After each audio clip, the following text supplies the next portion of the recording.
everybody? Good morning. Welcome.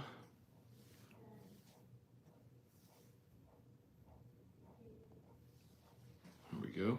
What's up, everybody? Good morning. Welcome to a hump day of Morning Scone, presented by Brock, the Baton Orthopedic Clinic, Hudco Roofing, HudcoRoofing.com, Restored Motions, RestoredMotions.com, and ProCharge EV, ProCharge EV.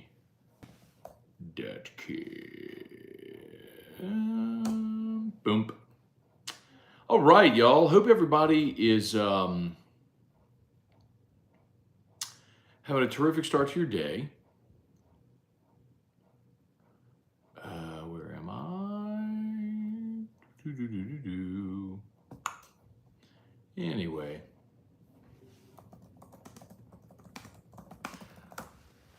All right, a little bit later start today. My apologies. Drew is awake, so normally I have to wake him up after we finish the show to get him ready to go to St. Lillian. But Drew, 7:30 this morning, was like, "Hey, what up, Pops? Let's get this party started, dog. Here we go. Let's rock and roll. I'm ready to get out. Come on again," and all that stuff. So anyway, glad to have you aboard with us here. So we can go a few minutes later today because we got started a few minutes earlier, because we got started a few minutes later because Drew's already awake and I'll do wake him up. So anyway, all right, y'all. Got there in the description today that putting on my socks and shoes right now. Saints add a quarterback. They signed Jake Luton off the Panthers practice squad. A couple reasons that you like this move, and a couple of reactions first to that decision. One, obviously being the fact that you're going into this week and Derek Carr is injured, so you're very likely not going to have Derek Carr. And the fact that they signed Jake Luton really tells you like they're not anticipating having Derek Carr. So you're not going to go into game week with only Jameis Winston playing quarterback. Remember, Jake Haener, of course, is suspended for PEDs, and you say, what about Taysom Hill? Well, they value Taysom Hill so much in his Taysom role, right? So he's a tight end, he's a running back, he's a wildcat quarterback, he's a special teams player, does all those things. Well, if Taysom is going to play quarterback, even as a backup, then he has to spend the week preparing to be a quarterback. Because what you're not going to do is, in the event that, like, let's say hypothetically, no one wants to see this happen, so I'm not going to, but let's say Jameis gets hurt on Sunday. So it's middle of the game, Jameis gets hurt. Well, if you move Taysom to quarterback, then two things. Number one, he hasn't been repping as a quarterback all week in a game plan. And number two, you have been using Taysom all week as part of your game plan in his Taysom role. So now you remove a big element of your offense if you move into quarterback. So, I know the example that we've used a couple times is back in 2020 when Breeze got hurt, and I think it was against the.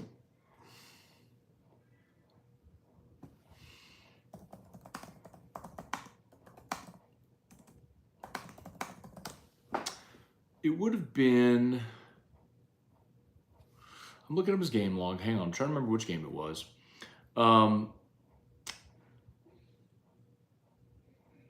Breeze got hurt. Winston came in, and the next week, let's see, this would have been. Was it the Tampa win? Did Breeze get hurt against Tampa? No. It was against San Francisco. That's what it was. It was the home game against the Niners. So Breeze gets hurt. That's what it was. Breeze gets hurt against the Niners. Winston comes in and replaces him. And everybody wanted to see, or some of y'all wanted to see Taysom as the backup. And Winston came in and replaced him because Winston had been working all week as the backup. The next week, Taysom started until Breeze came back, if you remember. Because they wanted Taysom in his Taysom role because he had repped there all week and they wanted that part of the offense there. And so Jameis was the backup quarterback for that game.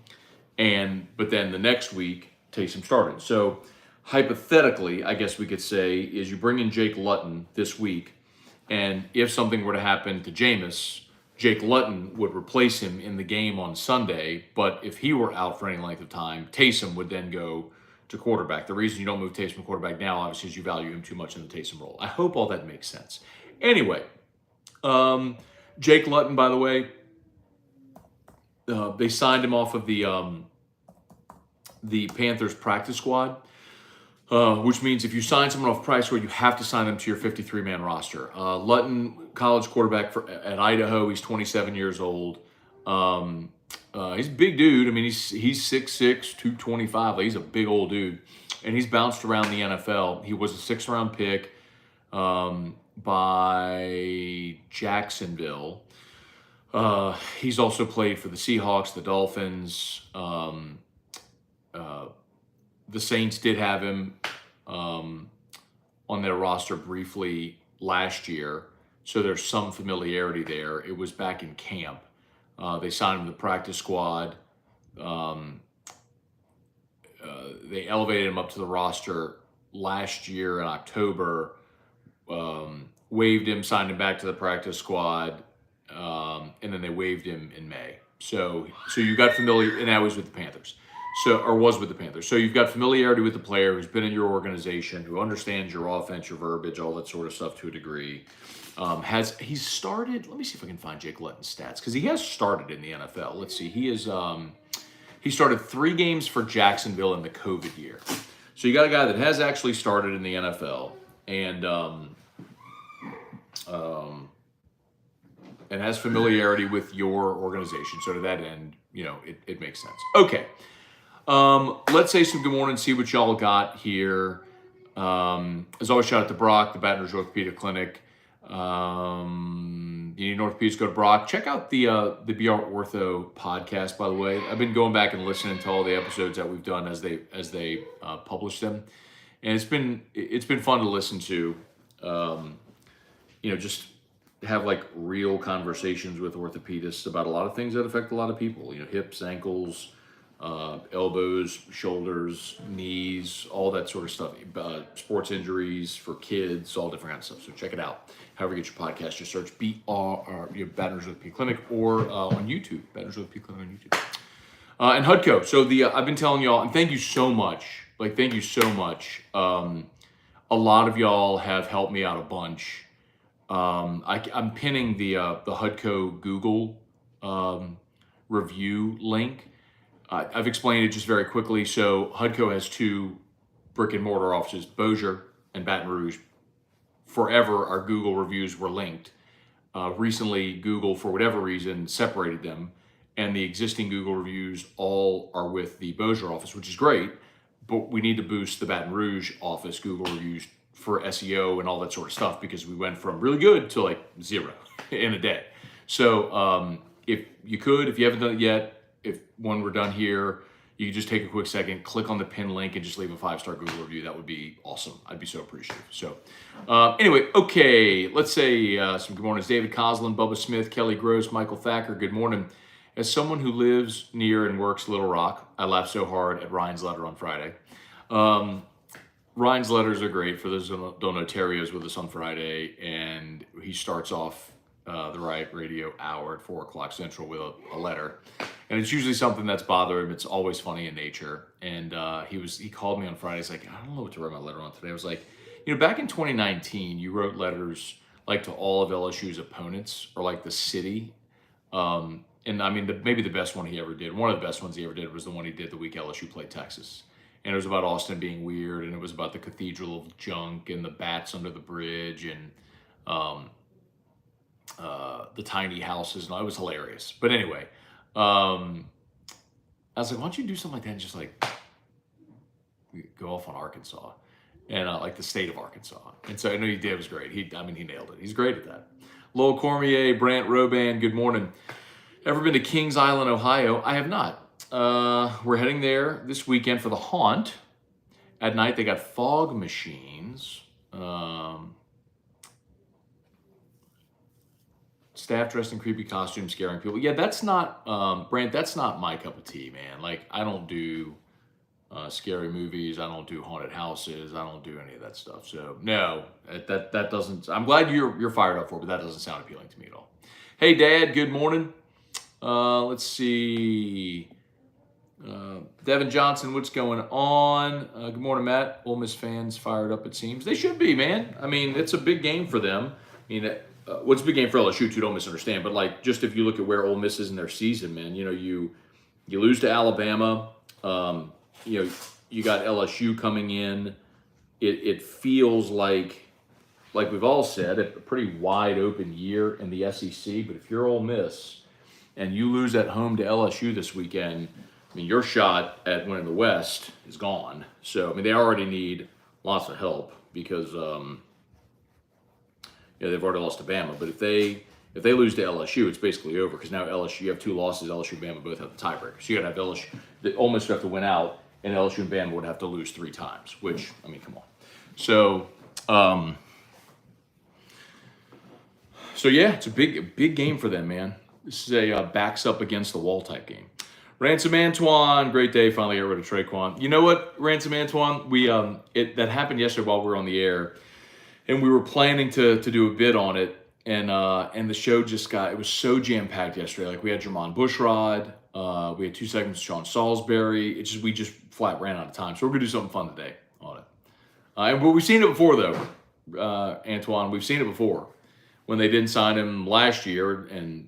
He had like 1 visit to Atlanta, and they didn't even want to sign him, and then the Saints brought him back. But anyway. Leon Williams, good morning. Tim Gotro. Did Matty Hudak receive hazard pay for rewatching the debacle from Sunday? Matty does a great job, man. I realize a lot of our Baton Rouge audience may not know a lot about Matty, but she is the Tulane sideline reporter for Tulane Radio Network. She writes for Saints Wire, which is USA Today, she is an alum of like Scouting Academy, like where scouts go to learn how to scout football, and also she's that, and then she's an analytic consultant for Next Gen PR. So anyway, so she does a lot in football and is very, very knowledgeable. And I know our audience is like starting to get to know her last year, but she does a great job. So we're glad. So we 104.5 ESPN credentials Maddie for Saints games. So she goes and covers those games and camp and all for us to come on our shows and give us content. Ryan Slayton, good morning. Devin Johnson, Ryan Day was fired up about what Lou Holt said. Yeah, you know what? Ryan Day, and then also the coach from Washington State was all mad at Corso for saying like the Nobody Watches Bowl. Like all these coaches who claim they don't pay attention to the media and would say like they sure got upset and up in arms about what a couple of old men on a bunch of octogenarians said on TV this past weekend. Trivia Carter, Jason H, Matt Plavidal, good morning. Root Canal Day.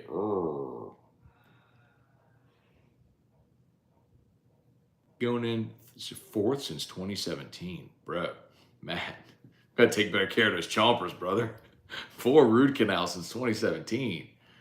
Man. Sorry to hear that, bro. But we got to brush, we got to floss, we got to make sure we're doing our 6-month checkup with the dentist, 6-month cleaning.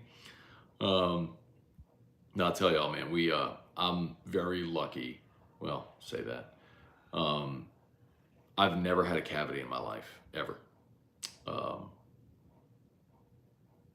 And it's funny, ever since I was a kid, my dentist was Dr. Sibley, then he retired. Dr. Stephen Shannon, who's awesome, by the way, if you're looking for a dentist in Baton Rouge. Dr. Stephen Shannon, both of them have always said, man, you got good teeth. Just genetically, like, good teeth. Like, I don't ever floss. I brush every day, morning and night. I never floss, but I go to the dentist every 6 months for my cleanings.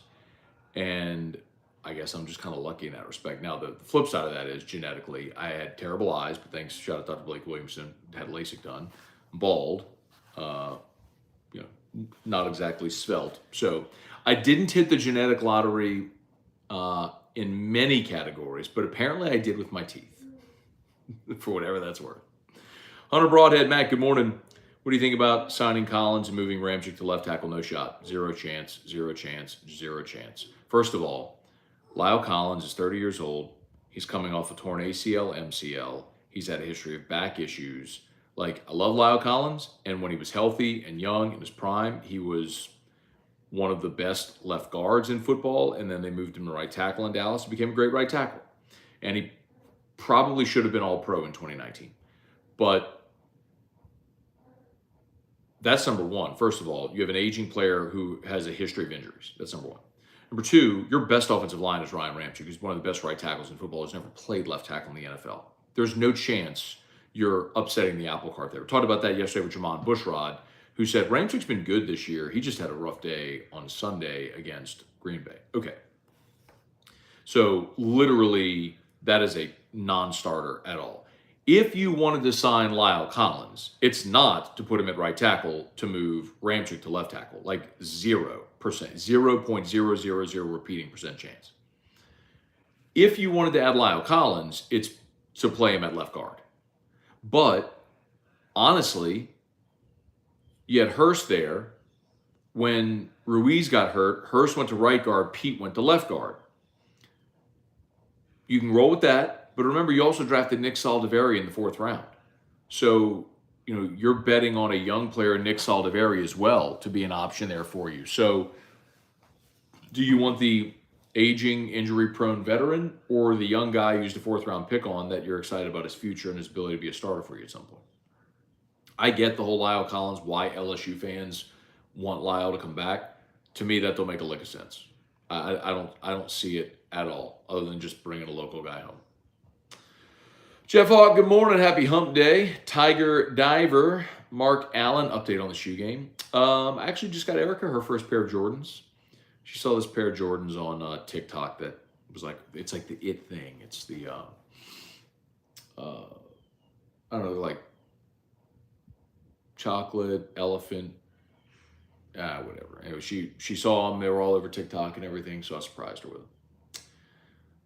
Deborah Coward, good morning. Brad David, good morning. Cajun Country, good morning. I have not heard the story of how you and Lee Fineswell got connected. Dude, makes me laugh. How did that segment come about?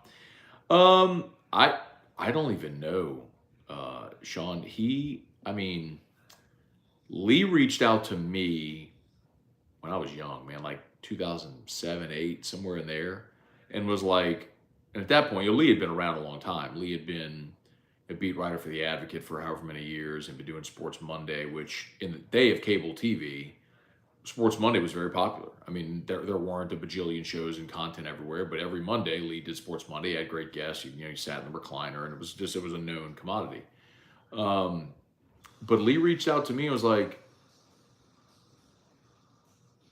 he's like, hey, I was young. He's like, I really like you do a good job. It's obvious you prepare, blah, blah, blah, whatever. And so he had me come on his show, and he's like, I should, if you want, I can come on as a guest on your show. And so he did. He just started coming on the show, and we just never stopped. It's just evolved. Brad David, do you think Guarantee Media will ever get a new building as the station grows? No, Brad. Guarantee's been in that building downtown for a long, long time, man. And I think recently there were even some conversations about should Guarantee move or renovate the current space. And I think the decision has been made that they're going to renovate the current space. So, yeah, man. Brian Wynn, good morning. Bailey C. I know a State fan, and he told me State and LSU are equal programs. He said they just haven't found the right coach. Mullen and Leach are pretty good, LOL. Bailey C., you got to be kidding me. And Mississippi State is literally the least resourced program in the SEC. That's just kind of dumb.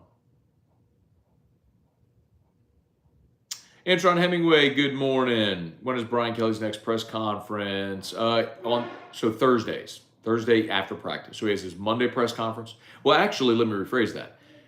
He has his Monday press conference Wednesday, so this morning at 10 a.m., he's on the SEC coaches teleconference. So every coach is on the teleconference for 10 minutes. So he will speak today on the teleconference. and then Thursday after practice, and then his coach's show Thursday.